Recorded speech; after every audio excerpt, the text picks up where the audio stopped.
Hey everyone, welcome back. After an incredibly long time, I think I've finally come to the end of my player teleportation obsession. Because after about 5 redesigns and way too many prototypes, I finally finished the mirror pylon, a device that you can build anywhere in the world and teleport to at any time with absolutely zero caveats.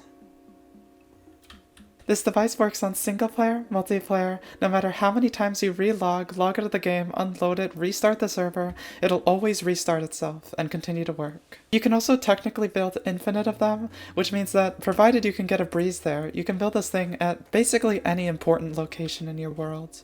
You can also certainly teleport to it from any unimportant location in the world.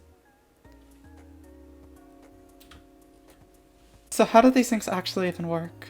Well, obviously they use endopearl stasis chambers, but in order to actually trigger them, you need to look at a very specific point in the sky. I've obviously been using mods to do this, but it's actually really not that hard to find that angle yourself. Here I'm looking for 65.1, 54.2. Then all I need to do is look straight up to confirm my teleportation. Well, how exactly do these machines even know where I'm looking? Well, the thing is that it comes down to a mechanic that's been around for quite a bit. Back when gas variables were added, you've always been able to redirect them using projectiles. However, if you were to change the way you're looking, relative to the travel direction of the projectile, then you might notice some interesting behavior. This happens as a consequence of the fireball not actually caring where the arrow is pointing or where it's traveling, but only where the player is looking when the two actually collide. If we can figure out where the fireball actually traveled at the point that it's hit by the arrow, then we can know where the player is looking at that exact moment. The only difference here is that we'll be using a breeze because they can generate breeze charges which do similar things without the use of a player. All they need to do is find an iron golem to shoot at. And also, we'll be reusing the same arrow over and over again, so we never have to have the player to replenish it.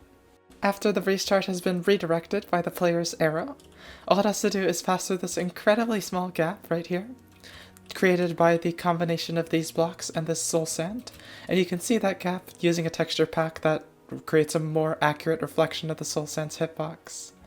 Then all you have to do is hit a similarly tiny gap upwards, and then the machine will teleport you to it. I went into much more detail about how this machine actually works in the previous video, so I'm not actually going to go over that, but if this machine functions in pretty much exactly the same way as the previous one, how did I end up with another 30 prototype versions? Well, the reality is that making things extremely reliable is really hard, and requires a bunch of really complicated changes that would be incredibly boring to put in a video. I'll probably do a write-up of all of that in the description, so if you're actually interested in the technical details, they'll definitely be there. But at the top of the description will also be all the important things you need to know if you're going to build this thing in actuality.